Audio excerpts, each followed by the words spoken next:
bonjour à tous, donc voilà, nous sommes ici pour une nouvelle aventure avec le domaine Quirambourg. Donc je vous présente Samuel.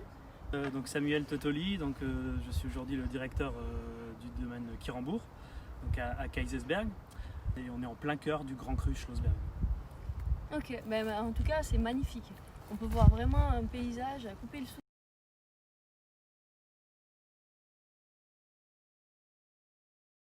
Que vous faites, qu'est-ce qui vous représente et puis ce qui vous tient à cœur, quoi. Donc effectivement notre particularité aujourd'hui c'est principalement notre vignoble. Ouais. On a la chance effectivement d'avoir un vignoble de 10 hectares, uniquement en Grand Cru. Donc là comme je disais on est aujourd'hui sur le Grand Cru Schlossberg, donc 7 hectares sur ce Grand Cru, qui est un Grand Cru magique, qui est le plus ancien des Grands Crus d'Alsace, qui a été délimité en 1975. Ouais. Qui est le plus grand en termes de surface, 80 hectares également, et qui est effectivement un des plus connus aussi au niveau de sa notoriété au niveau mondial. Mais c'est vraiment celui dont on parle beaucoup aussi au niveau du Riesling en fait. Absolument. 80% de la colline du Schlossberg est plantée en Riesling. Donc okay. Effectivement, c'est un des grands crus où on trouve le plus de Riesling. Mais en fait, le Riesling ici, est-ce que c'est le même de celui un peu plus loin ou c'est vraiment des choses totalement différentes? Effectivement, ce qu'il y a aussi sur ce grand cru Schlossberg, c'est on a quand même une certaine homogénéité au niveau okay. du terroir. Effectivement, on est sur une roche-mère granitique, un granit du biotite, donc un granit très dur. Mais effectivement, on va avoir des différences d'est en ouest, principalement au niveau de la climatologie, au niveau de l'exposition. Par contre, la nature okay. de sol est vraiment la même. Et donc, en fait, ça se joue à quoi? La différence dans tous vos Riesling que vous avez, en fait, que vous proposez aujourd'hui à la carte, quelle est cette différence en fait? Alors, la différence, elle se justifie principalement par la nuance qu'on peut avoir au niveau du sol. Ouais. Donc on a effectivement des secteurs sur le Schlossberg où on est vraiment plus sur la rocaille, sur la roche-mère.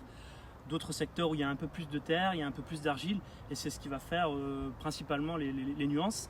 Après, on a également un secteur qui est sur une exposition est, où bien sûr il y a moins d'effets réchauffants, il y a moins d'effets solaires. Là, on est vraiment sur un coteau plein sud. Okay. Donc, et là où on se situe aujourd'hui, on est vraiment sur la partie la plus à l'ouest du Schlossberg, où on est vraiment sur un secteur très rocailleux, avec peu de profondeur de sol. Donc là, il y a vraiment une influence effectivement plus minérale au niveau de l'expression. Ouais. Okay. Et au niveau des sols, alors, du coup, vous faites comment là? Parce que je vois que c'est tout... Absolument, donc le domaine est donc en biodynamie depuis 2015. Donc le domaine est tout jeune, le domaine existe seulement effectivement depuis 2015, donc on a démarré la biodynamie dès la création du domaine. Et donc aujourd'hui effectivement c'est une culture qui pour nous est nécessaire parce qu'on y croit, on sait que la biodynamie va apporter autre chose, va nous permettre effectivement d'avoir des maturités plus abouties, d'avoir des expressions de terroir plus fortes. Ouais, donc c'est vraiment un sol qui vit et qui a une richesse aussi et qui va pouvoir le rendre justement au raisin, etc. quoi. Absolument. Sur ce type de sol, comme je disais, il y a très peu de terre. On est sur des sols qui sont très peu profonds, donc on est vite sur la roche-mère. Et là, le racinaire, pour le faire travailler, pour le faire descendre, il faut effectivement lui apporter, il faut qu'il y ait une vie dans le sol, il faut qu'il y ait du mouvement, il faut qu'il y ait une certaine concurrence pour que le racinaire puisse effectivement descendre en profondeur. Ce qui est important aussi de préciser, c'est qu'aujourd'hui, effectivement, c'est un des terroirs les plus secs de France. On est à moins de 500 mm d'eau par an. Donc, effectivement, cette année, on est une nouvelle fois sur une année plutôt sèche. Malgré la pluviométrie qu'on a eue durant le mois de juin, aujourd'hui, on se rend bien compte que là, les vignes sont déjà en train de souffrir un petit peu. Donc, la biodynamie, elle va aussi nous permettre d'avoir un racinaire plus en profondeur. En fait, c'est les montagnes qu'on voit derrière, là, qui retiennent et qui font barrière au niveau des nuages. Absolument. On est juste au pied des Vosges. Donc, effectivement, les Vosges ont un rôle vraiment protecteur et un rôle bloquant au niveau des nuages. Et bien sûr, il y a tous les vents de la vallée qui descendent également, qui assèchent aussi l'ensemble de ce terroir. Voilà. Okay. Merci. Merci à toi. Alors, Mélissa, je te propose de te faire déguster le Riesling Grand Cru Schlossberg 2018. Okay. Donc la cuvée qui provient justement des parcelles qui sont juste à côté de nous. Donc là, on est vraiment sur sur l'expression type de ce qu'on peut trouver sur le terroir du Schlossberg. Ok. Donc le Schlossberg, comme on le disait tout à l'heure, c'est vraiment un grand terroir pour le Riesling. D'accord. Ça va permettre de produire des Riesling effectivement éclatants, tout en finesse, tout en pureté, en élégance, qui ont toujours une belle définition effectivement du granit, avec beaucoup de races, une structure souvent rectiligne, vraiment sur un secteur très caillouteux. La roche-mère est vraiment à fleur. Ok. Donc là, on va avoir des expressions très minérales. Ce qu'on ressent sur le Schlossberg, c'est ce côté pierre chaude. Comme on est effectivement sur un terrain très solaire, très chaud, avec très peu d'eau, on a vraiment cette expression de pierre chaude, des fois un peu bouillon. Ok. Et on bascule rapidement aussi sur un côté aromatique d'agrumes, citronné, pamplemousse. Avec le vieillissement, bien entendu, ça va minéraliser encore plus fort.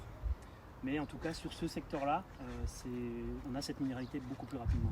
Ok, parce que c'est vrai que c'est très expressif au nez. Absolument, ouais. On a vraiment cette explosion de saveurs et je retrouve vraiment ce côté, comme tu disais, agrumes. Ces agrumes viennent de suite pour moi, côté citron, un peu légèrement pamplemousse aussi, comme ça. Je trouve que c'est assez agréable. On ressent ce côté minéral avec ce côté un peu silex, on peut dire. Absolument, ouais.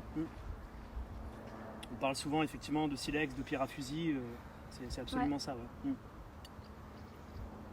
Et là on est sur le millésime 2018, donc, qui est encore tout jeune, qu'on va seulement commencer à commercialiser en fin d'année. Après je trouve qu'en bouche on a cette fraîcheur. Il y a au départ en fait la rondeur en fait, que pourrait apporter justement un peu ce côté, je dirais plutôt fruits à chair blanche, ouais, pêche, ce genre de choses. Et puis après ça t'accompagne et c'est assez tendu, vif sur la finale. Absolument, ouais. Un petit goût de revenez-y. De revenez-y, ouais. C'est ça. Mais c'est vraiment cette définition-là que le Schlossberg amène. Ouais. Cette définition, effectivement, très pure, très minérale et très droite au niveau de la bouche. Ouais. Et je trouve qu'il y a un côté un peu, je dirais, tu me dis si je me trompe, mais un peu salin sur la finale. Oui, absolument. Donc ça effectivement, bien sûr que la biodynamie, elle va aussi nous permettre de décupler ce côté salin, puisque les sels minéraux présents dans le sol vont justement être puisés par le racinaire, par des micro-racines qui s'appellent les mycorhizes, qui vont aller puiser ces éléments minéraux et qui vont apporter cette salinité supplémentaire. Mais en biodynamie, on va pouvoir décupler cette salinité. C'est ça l'objectif aussi. Et ça va permettre aussi de trouver des équilibres tout autres, parce que ces sels minéraux vont apporter un équilibre principalement au niveau de la bouche, encore plus abouti, et avec ce réchauffement climatique qui nous pèse, surtout sur ce terroir-là, clairement ça va vraiment avoir un effet au niveau des équilibres des vins. Et au niveau de la vinification, en fait, il me semble que tu me disais que justement vous faites des pressurages assez lents. Absolument, ouais. Voilà, et ça influe sur quoi, sur le vin en fait qui va sortir On travaille le plus simplement possible, donc des pressurages, bien sûr une vendange manuelle, ça c'est la base, un pressurage très doux, donc le plus long possible. On essaie d'avoir des pressurages d'environ 8 à 12 heures, ce qui va permettre effectivement d'extraire chaque partie de la baie comme il le faut, d'avoir des jus le plus limpides possible, de faire très peu de débourbage, et on va laisser faire les choses. Les vins vont partir naturellement en fermentation. Le seul ajout qu'il y aura, c'est du soufre pour la conservation, c'est tout. Voilà. Ok, donc vraiment c'est travailler le plus simplement possible. Absolument. En cave, il faut vraiment faire ressortir le terroir. Et c'est le terroir qui parle dans ce restaurant. Exactement. Exactement. On dit toujours le vin se fait dans la vigne. Et je pense que sur des terroirs comme ça, c'est des terroirs fragiles comme le Schlossberg, c'est encore plus parlant, quoi. Ok. Bon, alors on va déguster.